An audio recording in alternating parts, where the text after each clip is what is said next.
Hi, boys and girls. This is Ms. Kathy. I'm so happy you've joined me today for another story just for you. Willie and the Rafts by Virgil Robinson. Camp meeting had just ended, and Willie waited with his parents, Elder and Mrs. James White. Soon, a wagon would take them to the station where they would board the night train for Dubuque, Iowa. When it arrived, the men loaded the suitcases, boxes, and carpet bags. Willie and 7 other Adventists climbed onto the back, while his parents shared the front seat with the driver. The oxen were in no hurry, so it took them more than an hour to reach the station. 15-year-old Willie enjoyed traveling. He had learned about the Mississippi River in school. Now he would see it and ride on it, but first would come a trip on the cars, as the train was called in those days. Elder White purchased the tickets. Waiting on the station platform, they saw, far down the track, the light from the locomotive headlight as the train came slowly across the prairies. With much huffing and puffing, it rolled into the station, slowed down, and stopped. The party of 10 climbed aboard and managed to find seats. The weather was warm, so they kept the train windows open. This gave them clean, fresh air instead of the smoke-filled air of the coach. The White family and their friends had to nap sitting up in the high-backed seats. The train stopped and started in the little Iowa towns. As it finally pulled into the river town of Dubuque, everyone grabbed a piece or two of baggage and walked through the gate, up the gangplank, and onto the boat. At 9 o'clock, the ropes were cast off. The pilot pulled the whistle cord, and with a loud "Too! Too!" the steamer went chugging out onto the broad surface of the river and headed north. It was a beautiful day. The country was flat, and the travelers could see houses and red barns for miles on both sides of the river. The air felt soft and warm. The grass appeared rich and green. The cows feeding in the meadows looked like the fat cows Pharaoh saw come up out of the Nile in his dream. Willie and his father walked up and down the deck, thoroughly enjoying the day. "Mama ought to see this. Where is she, Father?" Willie asked. "She found a quiet corner in the lounge where she's writing," his father replied. "She hasn't yet written out all that was shown her in her last vision, and doing this will keep her busy all day. I'm sorry she isn't up here with us, but she is only doing what the Lord told her to do long ago." They resumed their walk. Standing on the deck, they watched the big paddle wheels turning with a splash, splash, pushing the boat through the water. They looked up at the wheelhouse where the pilot was steering the boat through the deepest part of the river. "How does he know where it would be too shallow for our boat?" Willie asked. "He has a chart showing every mile of the river. This chart warns him of where the rocks lie just beneath the surface of the water and where he might run into a sandbar." "How is his chart like our Bible?"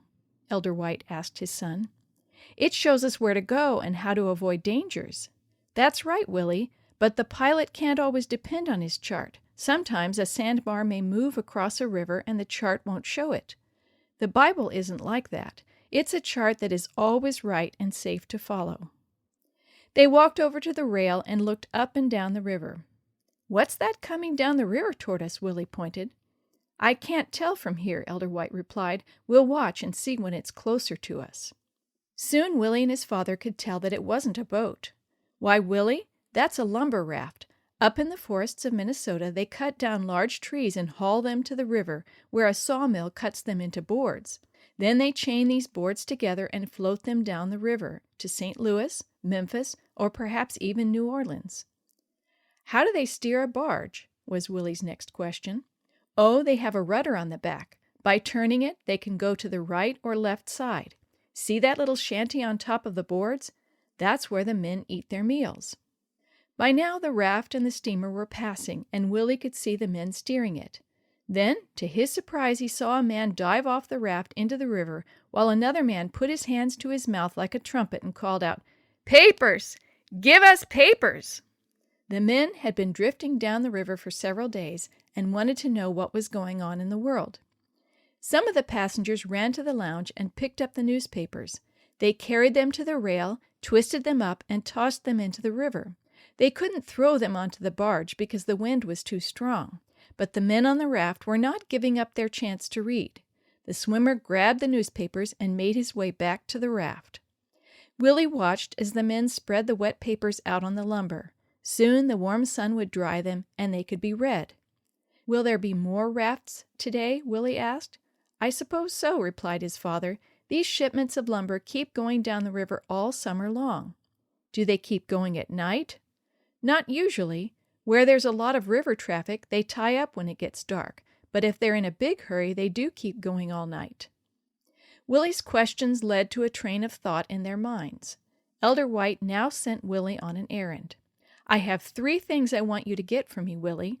From the cabin, bring some tracts and copies of the Advent Review and Sabbath Herald and the Youth's Instructor magazines. Then go to the kitchen and borrow a ball of string. Finally, take a basket to the engine room and get some smooth pieces of coal. Bring them to me." Willie set out on his errand. 15 minutes later, he brought all 3 articles to his father on deck. Very carefully, Elder White folded one of the magazines and tied it with string to a piece of coal. He didn't stop until he had 7 or 8 done. Pretty soon, Willie's sharp eyes caught sight of another raft coming down the river. Elder White and Willie picked up the papers and went to the side of the riverboat where the raft would pass closest. They knew that if the papers and lumps of coal didn't land on the barge, they would be lost, for the coal would carry the paper to the bottom of the river. When the barge drew near, Elder White tossed a paper and it landed right in the middle of the lumber. Willie tossed one and was equally successful. They managed to throw 2 more before the raft got too far away.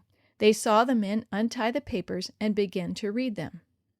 Willie brought more papers and coal. He was delighted at the success of their plan.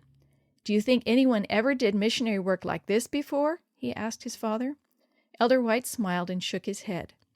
3 more barges passed during the afternoon, and Willie and Elder White threw some papers onto each one.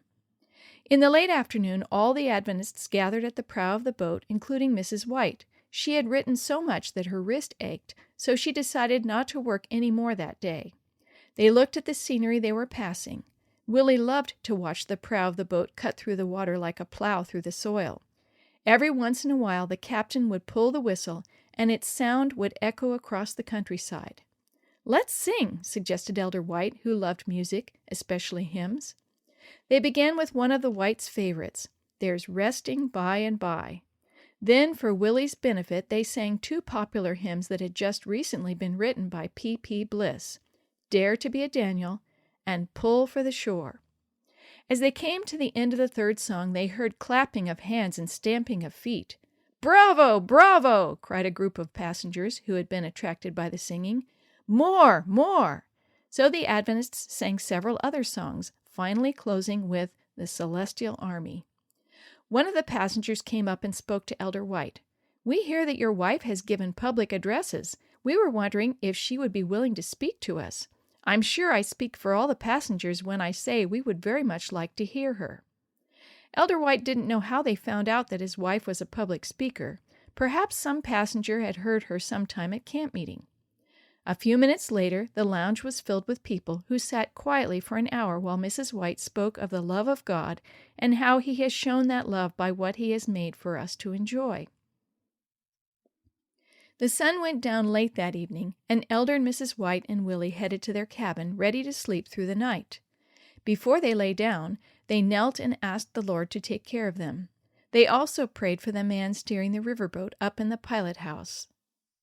As they drifted off to sleep, they could hear the engine going chug, chug, chug, and the paddle wheels going splash, splash, splash. Sometime in the middle of the night, there was a great crash, and the boat shook from one end to the other. Many passengers sprang out of bed and hastily dressed. They were afraid the boat might be sinking. They continued to hear thumping and banging against the side of the boat. In the darkness, no one could see what it was. After a few minutes, it became still and quiet, and everyone went back to bed and tried to sleep again. When the passengers woke up, the sun was shining brightly, and it was hard to believe there had been a collision during the night. The captain explained what had happened. "It was about midnight when we ran straight into a lumber raft. It was moving right along, and contrary to river rules, it displayed no lights. We struck that raft square in the middle, cutting it in 2. The pieces of lumber were all around us, striking our boat on both sides. Some pieces got tangled up in the paddle wheels, and I was afraid they might break the paddles, but the boards floated by and were all gone in a few minutes." "What about the people on the raft?" asked Elder White. I don't know what happened to them. It was so dark we could see nothing. I can only hope they managed to swim ashore. One thing is certain, whoever tries to gather that lumber together and make another raft will have a mighty difficult time." At 9 o'clock, the riverboat pulled up at the pier. The Whites and their friends went ashore carrying their luggage. They were happy to find a carriage waiting to take them to the next camp meeting. What about the papers that Willie and his father tossed onto the rafts? Were they read? Was anyone converted after reading them? Not until we get to the kingdom of heaven will we be able to find answers to these questions. Only after the second coming will we know the impact our actions have had on others.